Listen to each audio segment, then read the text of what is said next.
Tonight we have Dane Snyder with us, and he's going to show some slides and give us some information about archaeology, and I'm so glad that you weren't called out of town.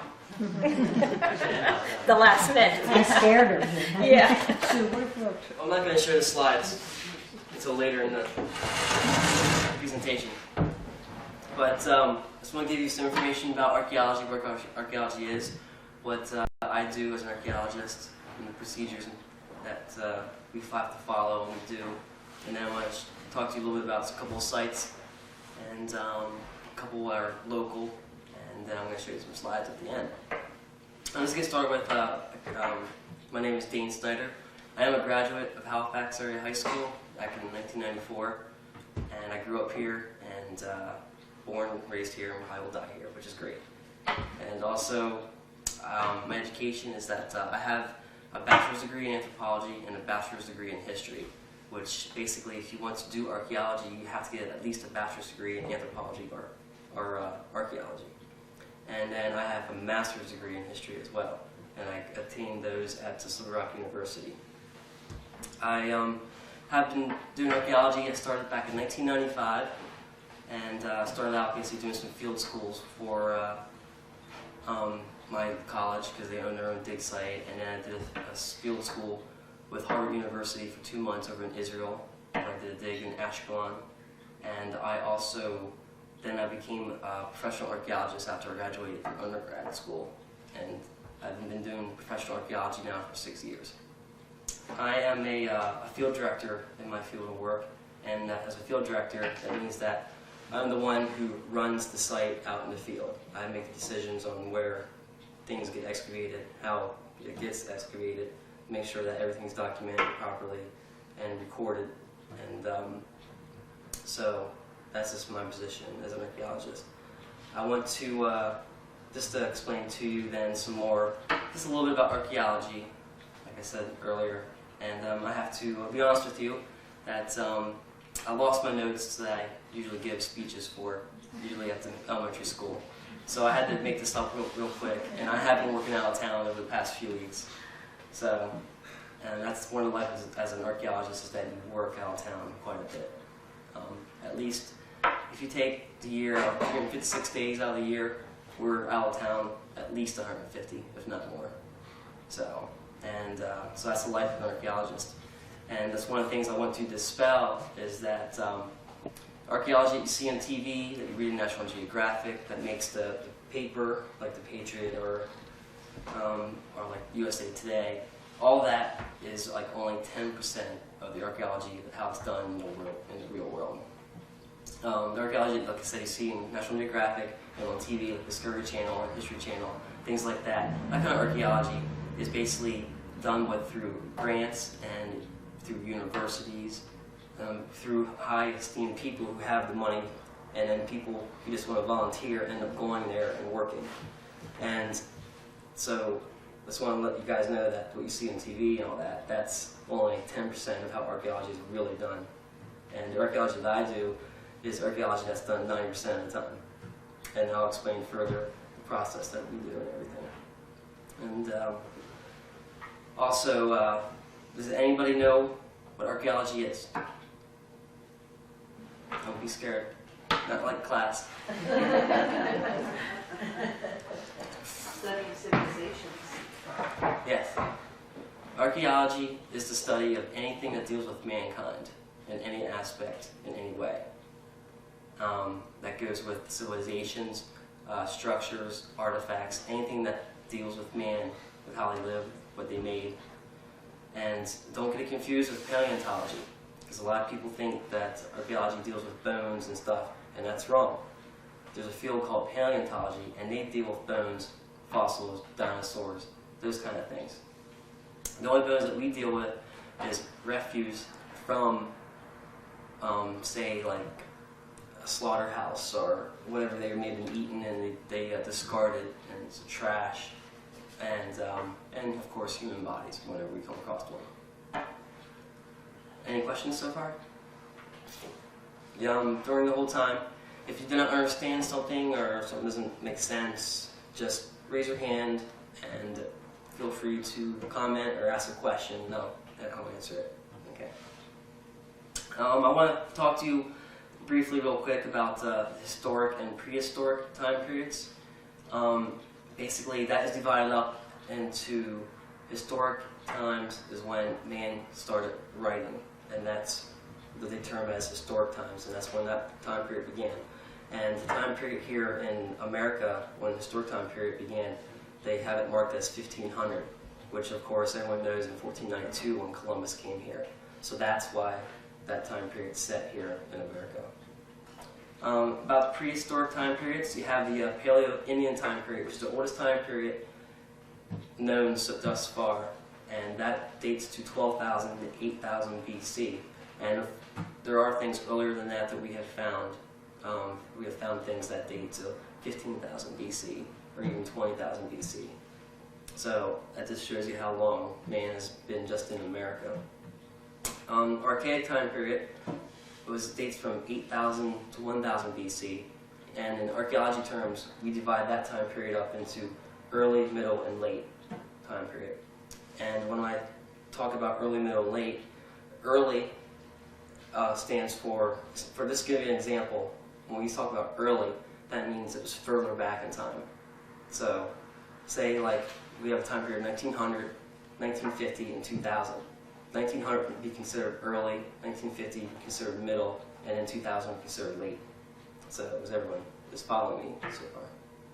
And then the last time period for prehistoric time period is the woodland time period, and that dates from 1000 BC up to 1500 AD, and then the historic times start. Dane, you're just speaking on America, on the United States, is that?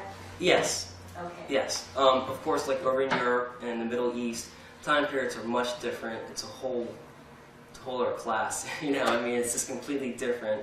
And they have like Bronze Age, Middle Bronze Age. They have a total different type of terminology that they use in time periods, because the culture over there, of course, is much earlier and well known much earlier than what it is over here. So, but I'm just going to speak about America. Archaeology, just because this is where we live, is what we're more familiar with. So, when the Native Americans, when they made their stone tools, there was a type of material that they used, and some of the materials that they used were jasper, quartz, quartzite, rhyolite, and chert.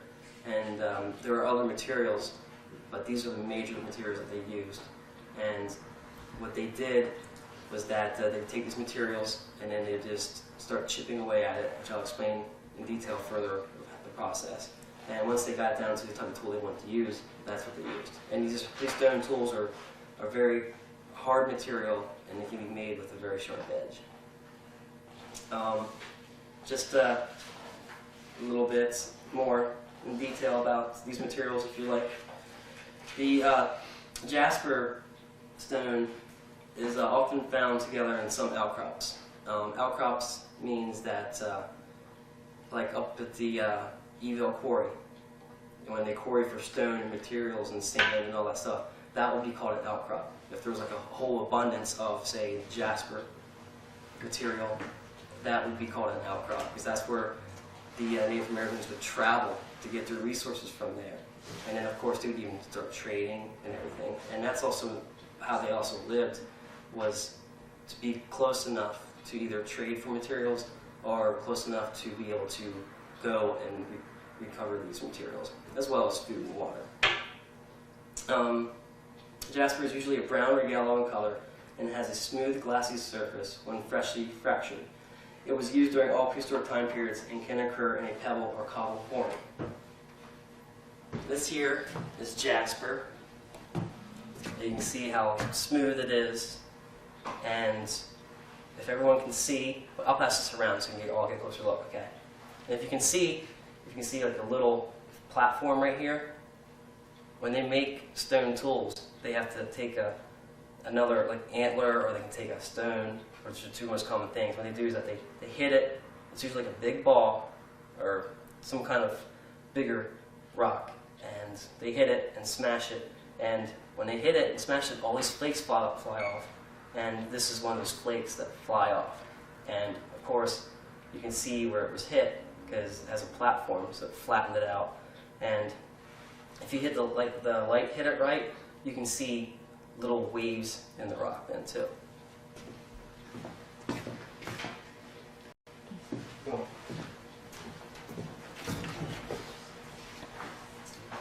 Another material that I mentioned about is quartz, which is, when it is of high quality, is an excellent raw material for making tools. But however, most of the quartz that's found is not of good quality material, so a lot of it is not even used for the manufacture of tools. And it was used during the manufacturing of all time periods. And quartz is mainly white, but it can be slightly tinted in other hues. And a high quality form, which I've seen, which is very rare, is actually a glassy, clear look to it, where you actually have quartz that's completely clear and you can see through it. And there actually have been points found made from that clear crystal quartz. And I apologize, I don't have any quartz to pass around and show everybody.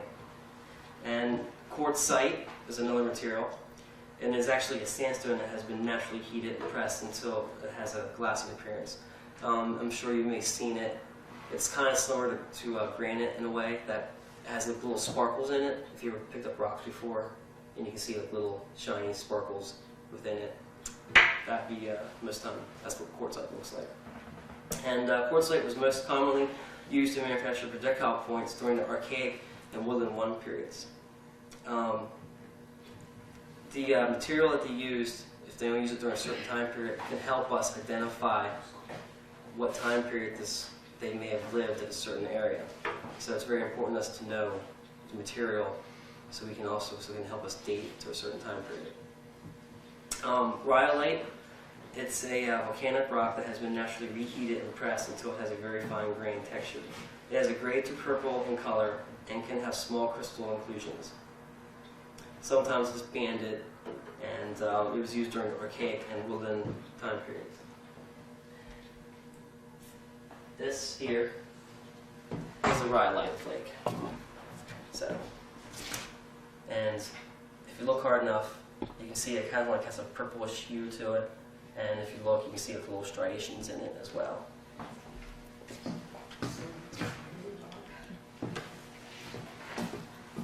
These are some of the things that you learn in college and through experience. You learn your raw materials, and also you learn the tool types and how to date them.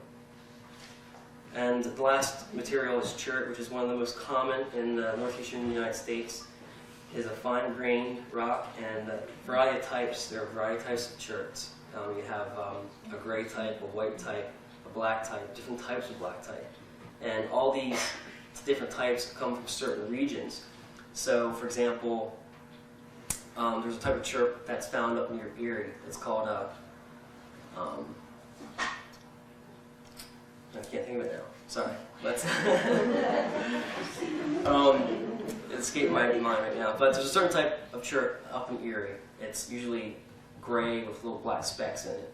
And so if we find that type of chert down here in this area, we know that there was some trade going on for them to obtain this type of material.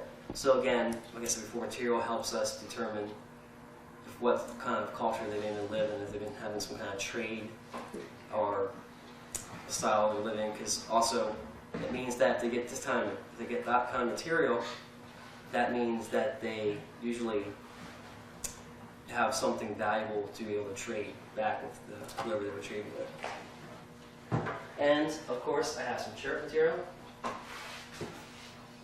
I have 2 black chert, and then I have a white piece of chert. And with the black chert, you can see really well this one. You can see the little waves in it. It's called ball and percussion. So you can see the little bulb here, and you can see the waves coming down when they smash it.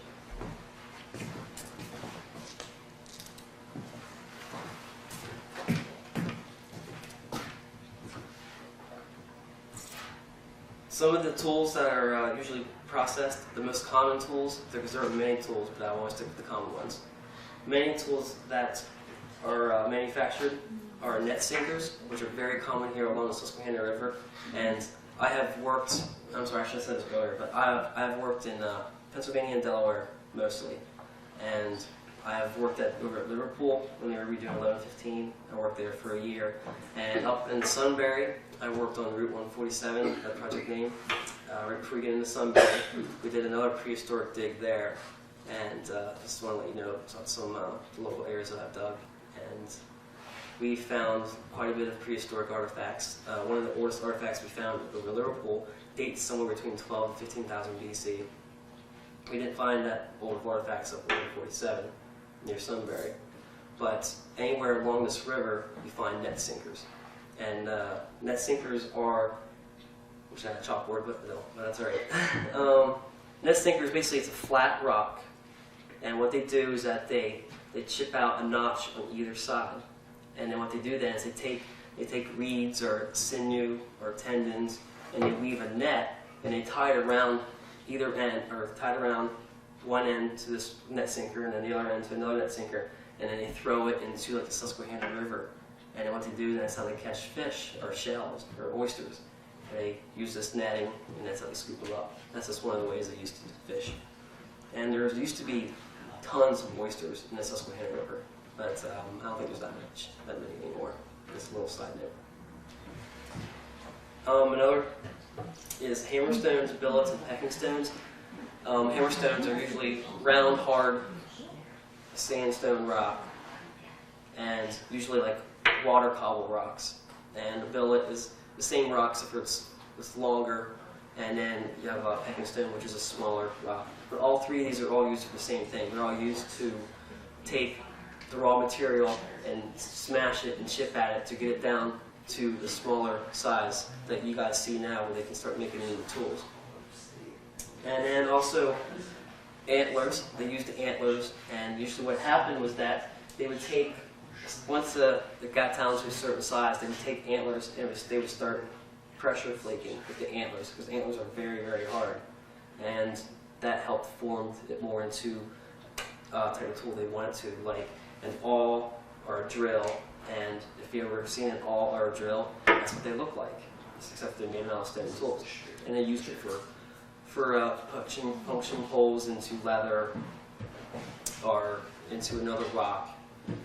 Also, they had axes, stone axes, and usually they were usually about this big, and they put a groove in it, and then attach it to a piece of wood, and then they would take another rock and make it and grind it until it became very smooth. But they also had a nice sharp edge, just like an X. And points are another, of course. Points are the most common artifacts. Everyone calls them arrowheads, which technically is incorrect, because most of the time when you find a point, it's a spear point and not an arrowhead. Arrowheads don't come about until almost the historic time period. So whenever you see a point, it's 95% of the time it's going to be a spear point and not an arrowhead. An arrowhead usually are very, very small triangle shape points, and the spear points are the other ones that you guys would probably think of most, like this. This is a spear point. It's made from rhyolite. You can see this in purple hue to it. And then this is another spear point, and this is made of chert. This is about 8,000 years old. This one here. This is a little younger, not much, maybe like 3,000 to 5,000 years old. And how you can tell how old a point is by its base. You can look at the base of a point and you can determine how old it is, because during certain different time periods and different cultures made their spear points differently, and they usually made differently by the base. Some are longer than others, some are more side notched than others, some will have a corner notch out. I mean, I can go into more detail, but I think I might confuse everybody without having more diagrams to show you. And how they could tell the time period, of course, it's a long process that happened over many, many years. But what happened is that they basically would find a point, and the soil around it, they could tell, because say there was some kind of like charcoal with it, or some kind of burnt item with it. And what they do is that they can take that burnt or charred item, and then they can do what they call a radiocarbon date on it, which will give them roughly a pretty accurate time period. And of course, this process, as it went on, you were able to determine that, okay, this type point falls in this time period. Am I making sense to everybody? Does everybody understand what I'm talking about? If you really don't understand, you don't have to agree with me, you can speak up and say that.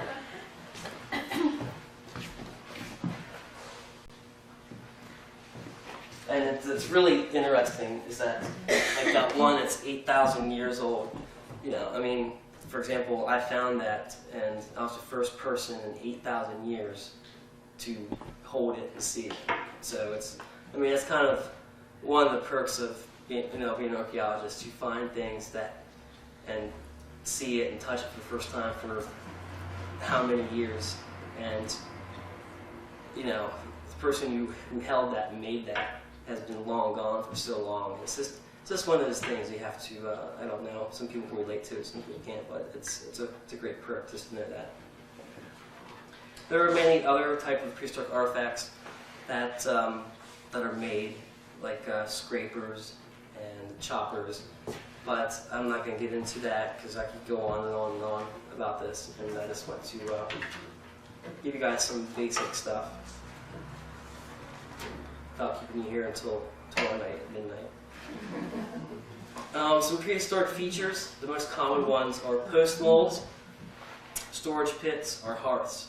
And those are the three most common prehistoric features that are found.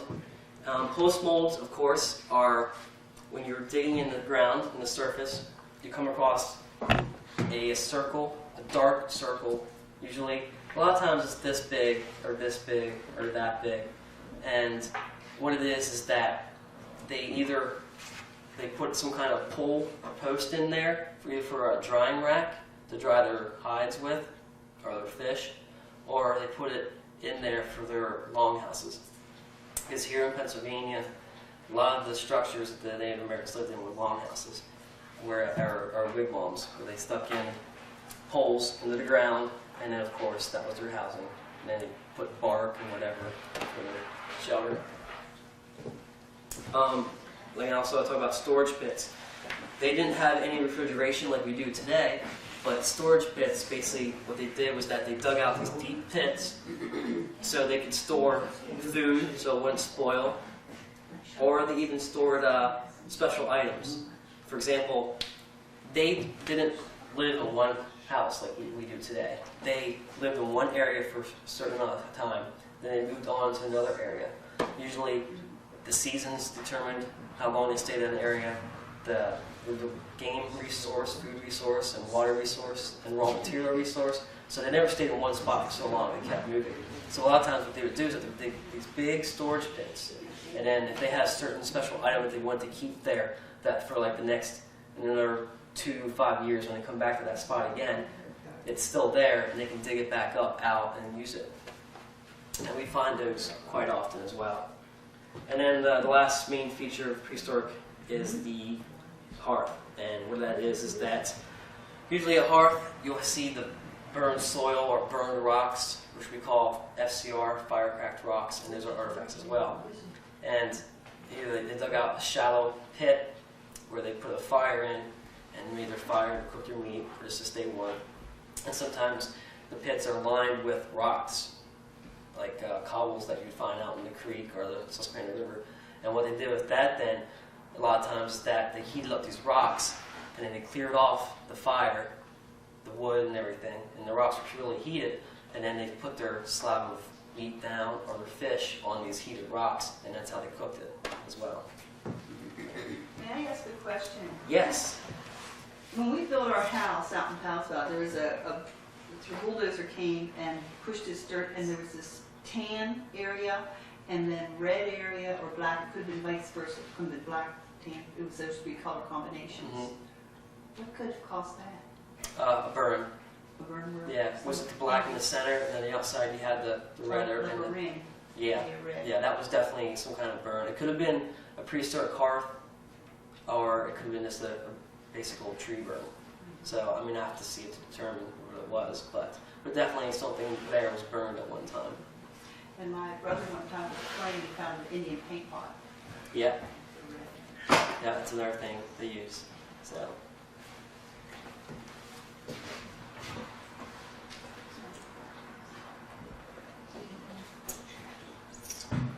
So I'll give you a brief, it doesn't mean it seemed like it was brief, but it definitely was brief, background history of prehistoric and Native Americans and how they lived and some things that we find and look for. Real quick, when we are excavating, another thing that helps us date a time period is stratigraphy. For example, if you ever dig into the earth, you see different layers of soil. And each layer of soil that's underneath the previous one, it's going to be older. So if we find an artifact in the very first, what we call stratum, and then we find an artifact in the one that's 2 stratums lower, that artifact's going to be older. But just because an artifact's deeper doesn't mean that's going to be older though, because the strats are undulating.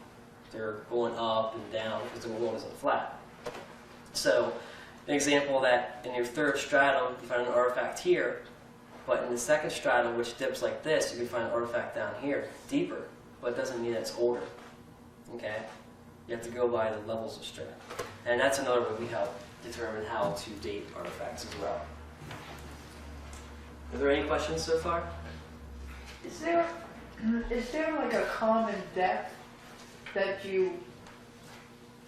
I mean, what's an average depth that you're going to dig? We are required by law that we have to dig either to bedrock or subsoil, because there is no culture or civilization or any man who has ever lived on subsoil unless they stripped off the topsoil and then lived on subsoil.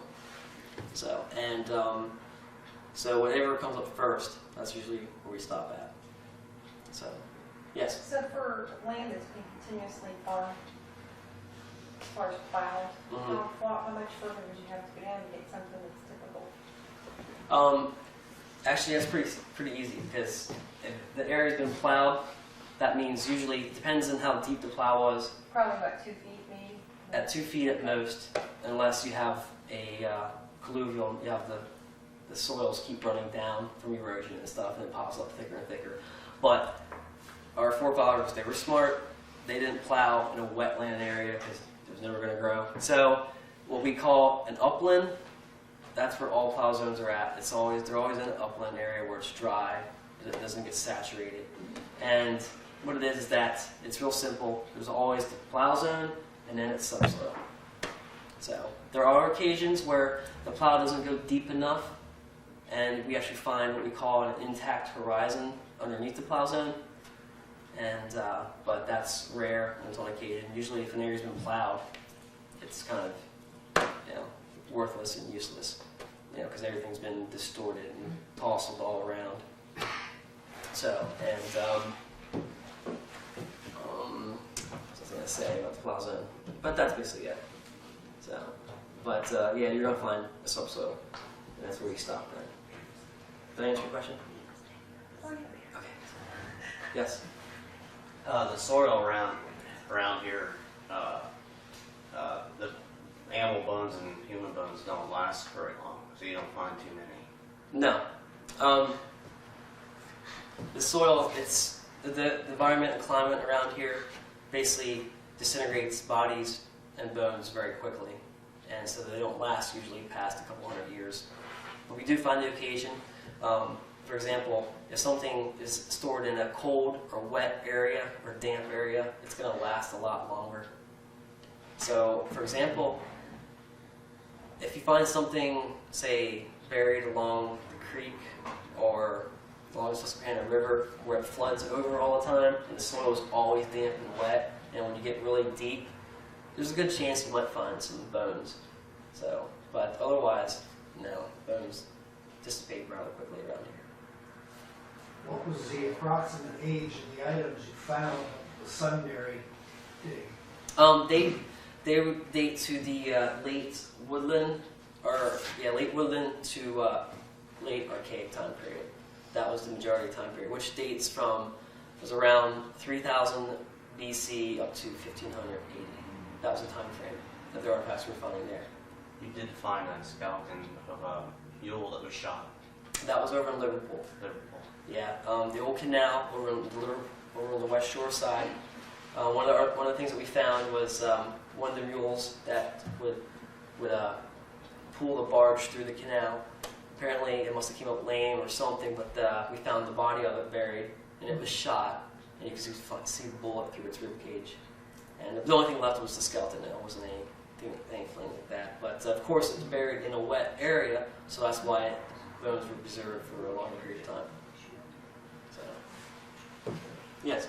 Can you explain it further? It seems backwards to me. Why wouldn't things in a wet area dissolve and decay faster?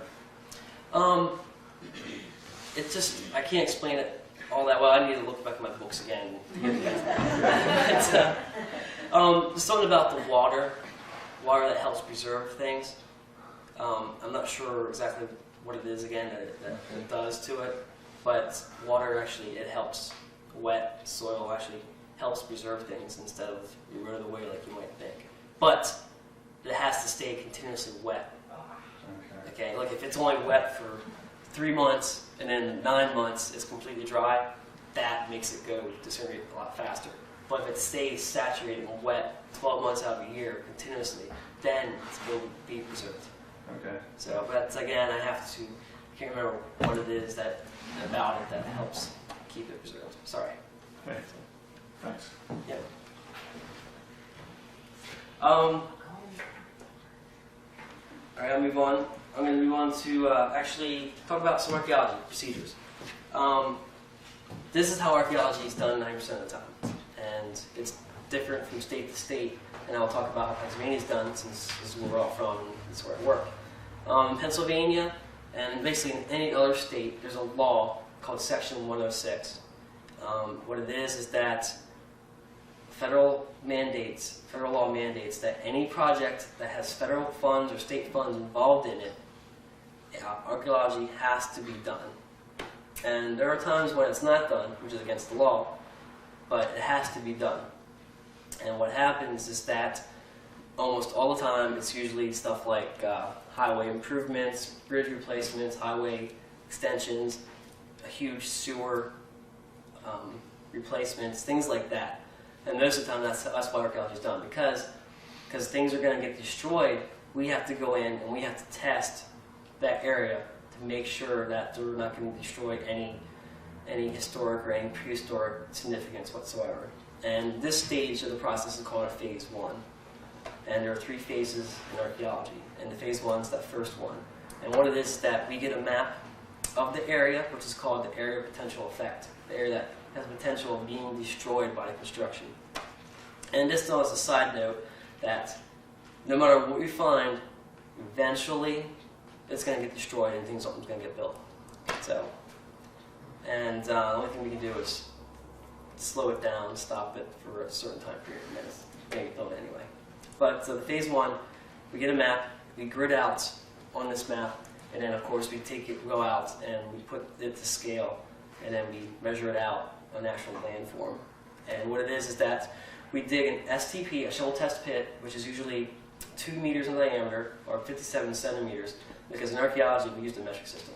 The only time we use the English standard system is if we do find a historic setting, but otherwise we always use the metric system. So we dig this round shovel test pit, and they usually are 50 feet or 15 meters apart from each other, and that's the testing that we do. And if we don't find anything, that's it. We don't find anything, they come in and they build. And if we do find something, we have to go back to the certain shovel test pits that we find artifacts in, and only prehistoric artifacts. If it's historic artifacts, it has to be really significant for us to come back and do a phase 2. So if we do find something like that that's significant, or any prehistoric artifacts, we have to come back and we do what we call phase 2. It's more extensive, closer interval testing of those shovel test pits around the positive areas that we found these artifacts. And it also requires some test units that usually, if it's prehistoric, it'll be 1 meter by 1 meter, which is 3 feet by 3 feet. And if it's historic, it'll be 3 feet or 3 feet or 5 feet by 5 feet. So that's what we'll do, and that will basically base it to find out if this is really eligible or worthwhile to continue digging. And if it is, Then we go on to what we call as a final phase 3. And the phase 3 is more of what you might see on TV, where you have these big blocks that are opened up, and that's what we do. And we open up these big, huge blocks, and what we have is usually, out of phase 2, we base questions like, okay, what's this? Let's go and find what this is all about, and what may have gone on here, or who may have lived here, what time period. And the phase 3 is supposed to answer all these questions. And usually, phase 3, you test about 10-15% of the entire site that's going to get destroyed. But that could also, depends on how big the project is, that could also take a year or two just to do that kind of testing, only that small percentage. So just think about, say, like, if you're lucky, you get 20% tested. So just think, if you find a great historic or prehistoric site, like over in Liverpool, 80 to 90% of that is going to get destroyed. It was never even tested. So just think of all that stuff that's underneath that road right now that dates to like, what, 10, 15,000 years ago that we couldn't get to. So, and those are 3 phases of archaeology that we do. And like I said before, that's about 90% of how archaeology really is done in the world.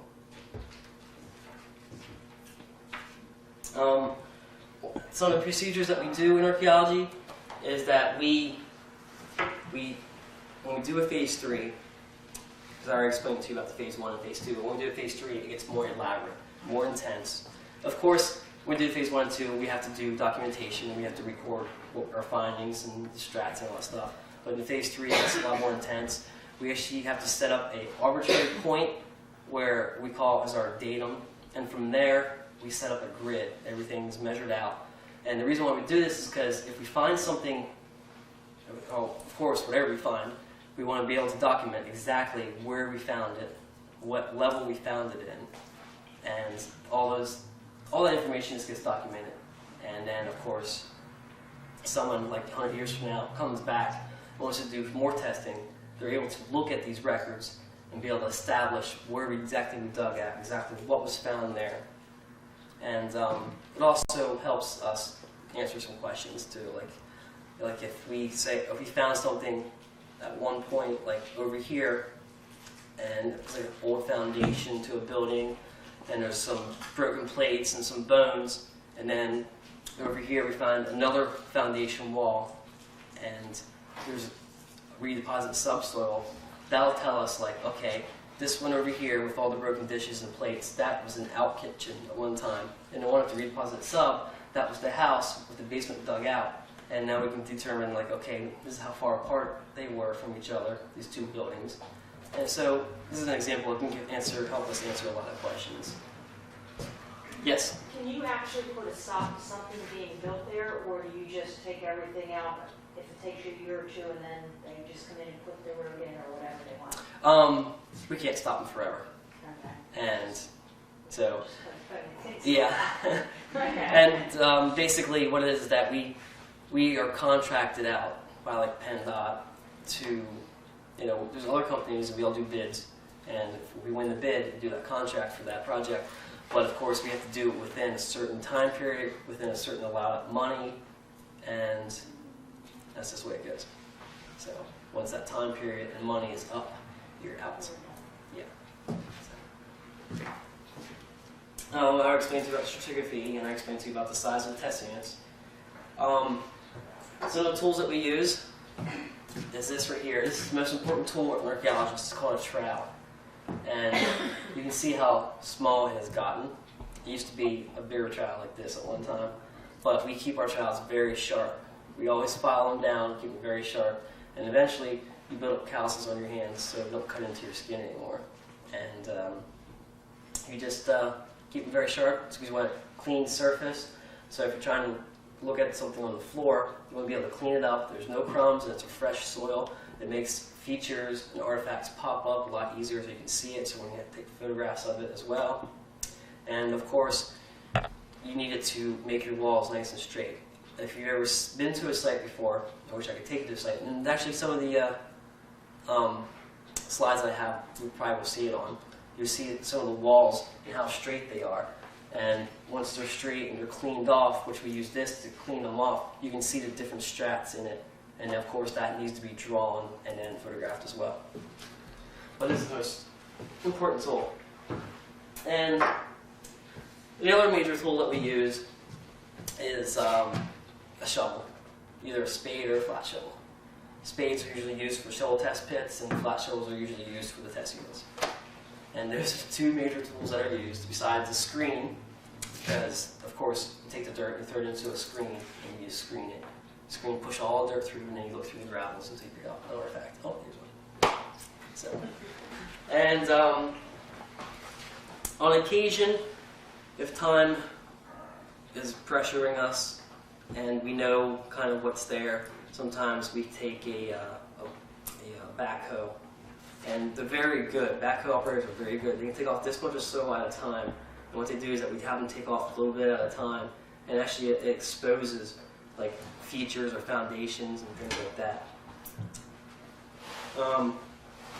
Also, important stuff that we do want to do in excavating is that if we find an important artifact, like a point, we always want to point convenience that stuff. And then we also usually take a soil sample around the point as well.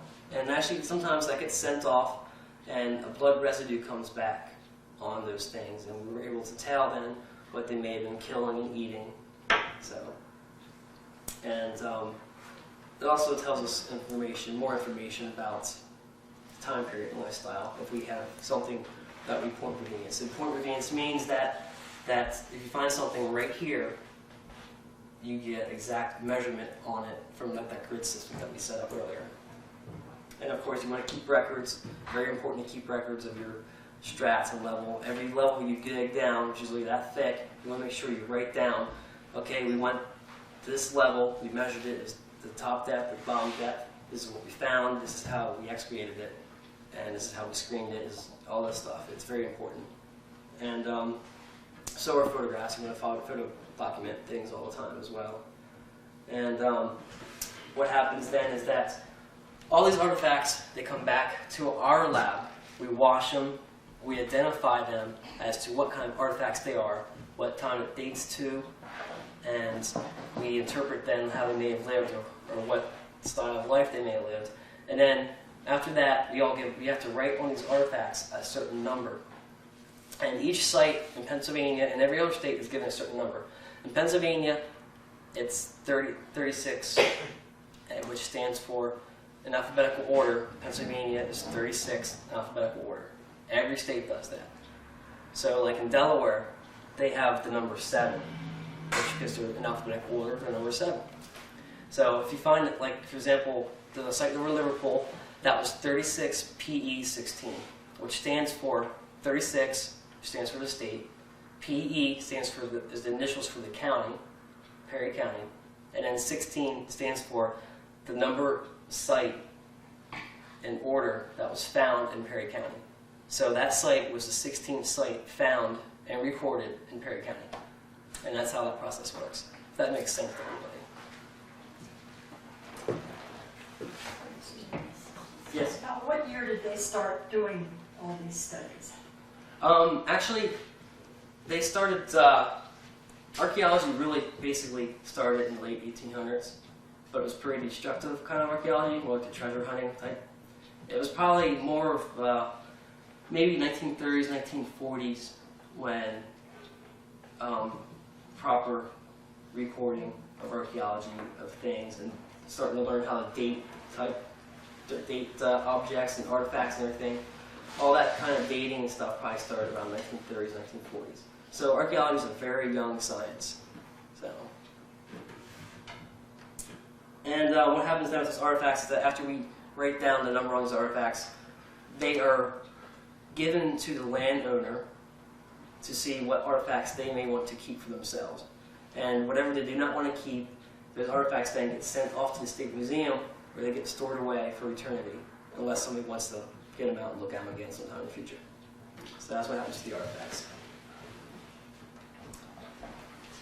And then, of course, with every site, with every project that we do, we have to, of course, write up a report about it, and then that gets sent to certain high individuals in PennDOT and to the State Museum, and we usually keep one for our own records in the office. You know, some reports are like this thin, some are 2 bound books this thick or more. Talk about historic sites real quick. With historic sites, they're pretty much all straightforward because there's so much documentation already written about them already, and all you have to do is just figure out what kind of historic setting you're dealing with, and then you can usually find a book that talks about it, or even you have to do research of that property, and you can find out what families may have lived there at what time, what they built, what kind of, did they have a cow farm, or did they have a pig farm, or were they butchers, or what. A lot of artifacts that are found during that time period are nails during the historic time period, and here is a nail. This is a cut nail. It's dates usually in the early mid-1800s. Modern day nails are what called wire nails. They're round, but you can see that this one's square. And the reason why this one's well preserved is because it was burnt. Usually, if you burn a nail, it'll stay. It won't get corroded.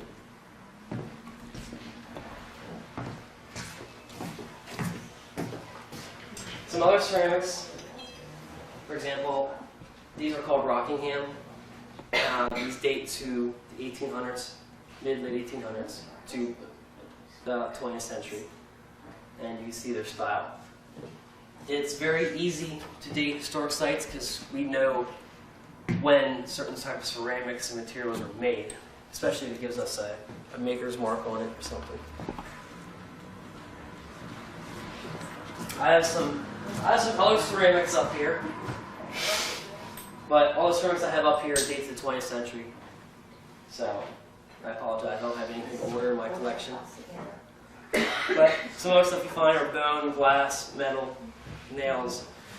Of course, you find foundations, you find privies, you find wells. And when you find privies and wells, those are the best finds on a historic site. Because the privies and wells, what they did is they usually took all their trash and junk and they just threw it in there to fill up the holes. So when we dig through it, we're finding tons of artifacts, and it usually gives us a good time period of when they may have used this privy or well and when they filled it in, and it tells us a lot of information.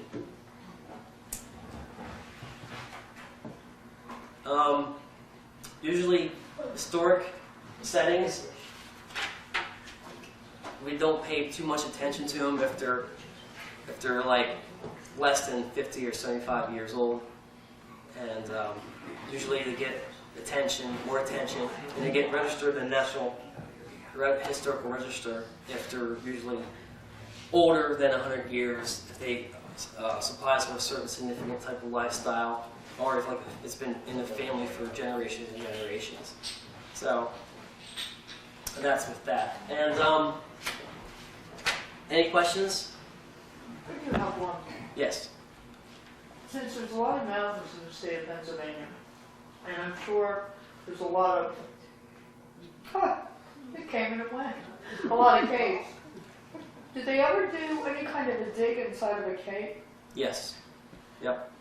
They're called shelters, and what it is that they've done digs in these shelters, and they find where the some very, very early Native Americans may have had their camp and lived in there and everything. So, but mounds, there are no mounds in Pennsylvania. Mounds don't start until you get to Ohio and the Mississippi Valley. And if you find a mound here, it's just going to be an historic mound. It means that it's probably a trash midden, or it's an old foundation building that's there, and it's just built up. So, I am going to show you, I'm sorry that I don't have any slides around this area of projects that I worked on, because once you take slides, they get sent off to the State Museum and stored away in storage and everything as well. But the only slides we have is a project that we're working on in the lab right now. It's from a site down in Delaware called the Weldon site. It's basically dates to the early to mid 1700s, and actually John Dickinson used to own this property at one time. And one of the artifacts that we found, which there's actually a picture of the original artifacts, we just actually found this exactly a year ago. It looks like this. This is just a replica that was made. And everybody who worked on this site was given a replica of the original, and I'll pass it around, and I'll explain to you what it is. With only about 50 of these buttons made are surviving, these buttons were originally distributed to delegates and available for purchase to individuals who attended the inauguration in 1789 with a united chain linked border, each link containing the initial of one of the 13 original colonies. The button proclaims the credo, "Long live the President." The center of the button is highlighted with the initials GW for George Washington. So we found one of only about 50 buttons that are still in existence today. So, like again, I said, I would imagine that the property owner wanted that artifact. Delaware Department of Transportation owns that property when that artifact was found, so they own it. Oh. So, and so like I said once again before, like some of the things you can find, for example, like that's just one of the perks of being an archaeologist. You know, you find something that's so rare, and it's just it's exciting, very exciting. Well, Delaware has to do it differently. So, as you can see, they have to put 7, which stands for, you know, Delaware, and then NC, which stands for Newcastle County, and then the name of the site, and then the other site found within that county. So, what I said earlier still stands for all the other states except for Delaware because they have to do things differently. Sorry about that. And then, of course, this tells you, right here, it tells you test units 1 and 2, and that one's 1, and this one's 2. And you can see that they're only 3 feet by 3 feet. And then this tells you that feature, which this wall right here, that's a feature. A feature is anything, of course, that was man-made in some aspect or another. And this tells you what level you're at, and they're at level 4. And you can almost kind of see the different levels there. See, that's darker, and it gets orangey, and there's yellow. And it tells you the date of when it was excavated. That is the scale. When we take pictures of certain artifacts, you always put a scale in with it to show you the size of it. And this type of artifact, you can see this design here, it's called shell edge. And basically that dates in the 19th and 20th centuries. So it can be old or it can be very common. Another common thing that you find on historical sites is very popular with oysters or clam shells. Of course, this is an oyster shell, and they are very popular that are found in historic settings because, of course, they didn't have trash pickup back in the day. So what they do with their trash, they just threw it out the window, or the back window. This is actually an old utensil. You can't tell if it's a fork or a spoon, but I think it might be a fork. But you can see the old handle there, and I'm not sure, it's either bone or wood handle, but it clearly dates to the 1800s. Here is a button. It's a really old brass button. Here is a corner. I think that's, I can't remember. I think that might be one of the buttons or coins that we found, which actually dates to 1865 presidential election. There's some more wooden buttons and bone button. Here is an excavation of a well, and then there's the well as it basically been dug out more extensively.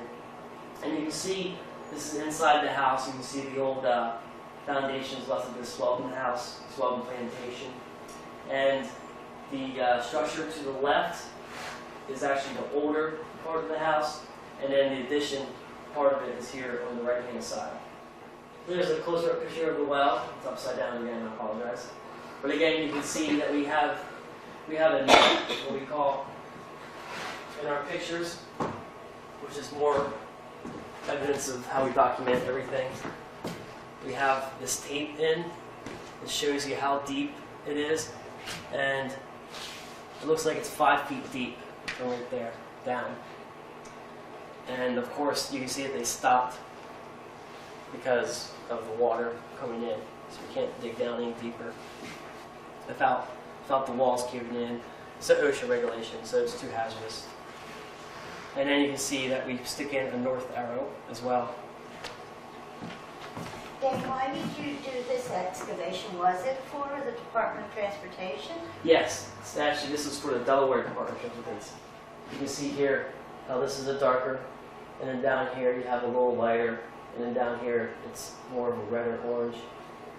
And this is just an old pipe that they dug in and laid in at one time.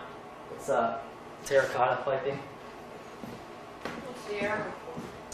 The arrow is the north arrow. It always points north. So we know what direction.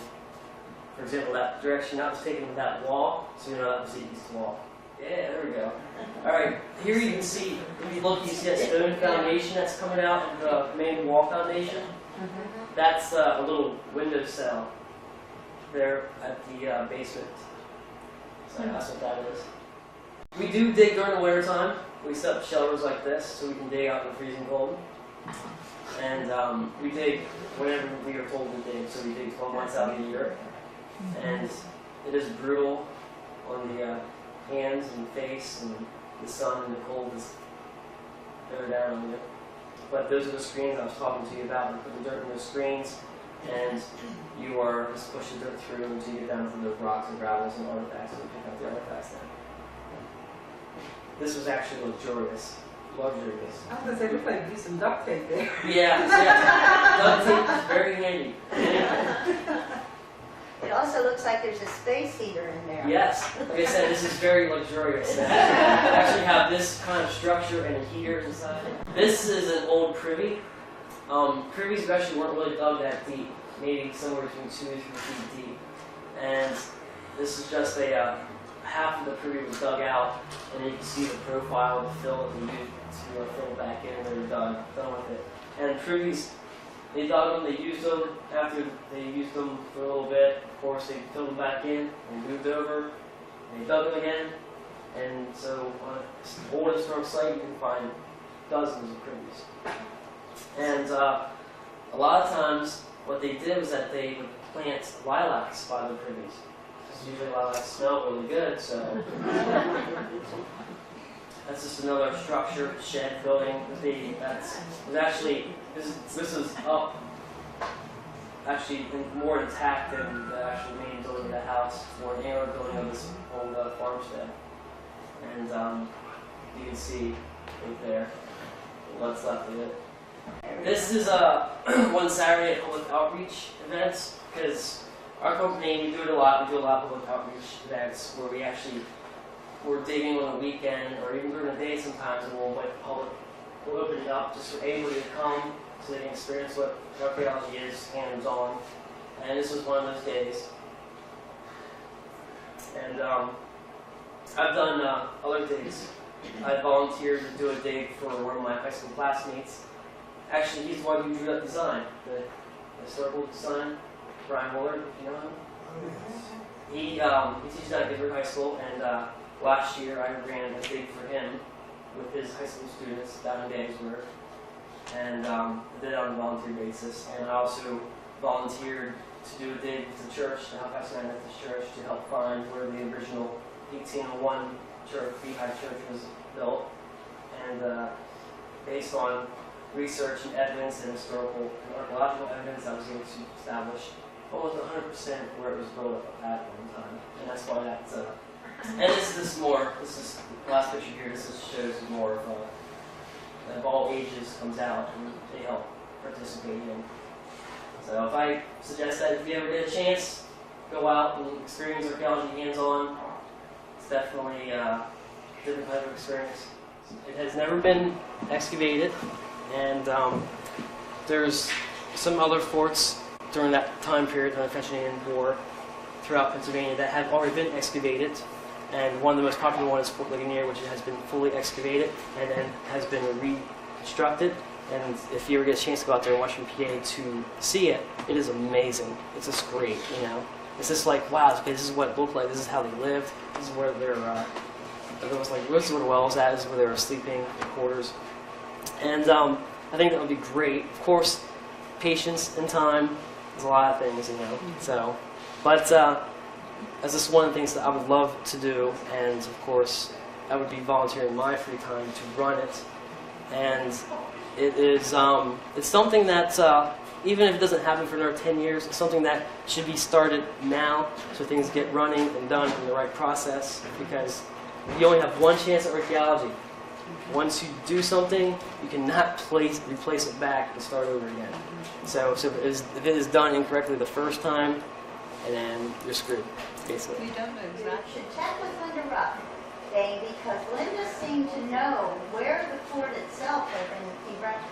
They knew where it was. They knew where Armstrong's grave was. Do they mean the area, or do they know? No, I think they found the location. Well, there's stuff written on it. I didn't look up everything, but I've read quite a bit about it. I've looked at old historical maps of where the fort was, how it was built, where things were placed at, the living quarters and the well, and the Sebastian corners they had. And if it's at the location of where they placed the orange flag last October, I don't know, but I think it was somewhere in that. they are incorrect. I can tell you that now. I don't know who surveyed it or what, but actually, in actuality, whoever surveyed it, if they had a professional come out and survey it, they need to report that back to the State Museum. And I have connections with the head of the archaeology department at the State Museum, and nothing has been recorded. So I very highly doubt that you had a real professional out there. And I've heard through a rumor that supposedly they had an archaeological engineer come out. There's no such thing as an archaeological engineer. Matter of fact, archaeologists and engineers hate each other because we want to preserve and they want to tear up and build. Yeah. So, But because the township now owns that piece of property, or the conservancy, or whoever owns that piece of property, dang it, if it is an interest to you, notify them. Have you ever said anything, Jim? I have notified an individual, and they basically pushed me to the back burner because they haven't got all the money yet to fulfill the grant, of course, to purchase it. And also, I think they discredited me as an archaeologist because they didn't really know that I'm a professional for over 6 years. So, but Tidy Enders contends that it's located farther north near the Snyder farm. Farther He north? claims more meaningful artifacts were found there, so I don't know. well, you can't go by artifacts because remember, this has been plowed for over 200 years. Yeah. So you're gonna, I mean, it's something through all the erosion, the flooding, the plowing, something can all like move down into like a little shallow spot or something. So we can help dig our cellar out. Yeah. so that could have some discrepancies actually. Yeah. By doing the old surface collection, which is what he does. So, but like I said before, the ground penetrating radar is the best way to go. And actually, when I was doing the dig for the Halifax Beehive Church, he came up one evening and helped out. So.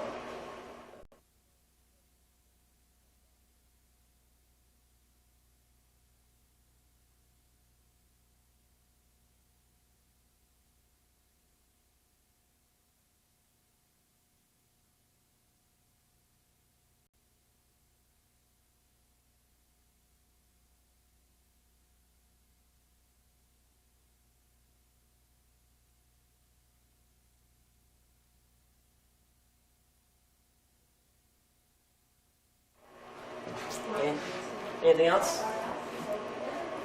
All right, well, thank you everybody for your time and patience. So.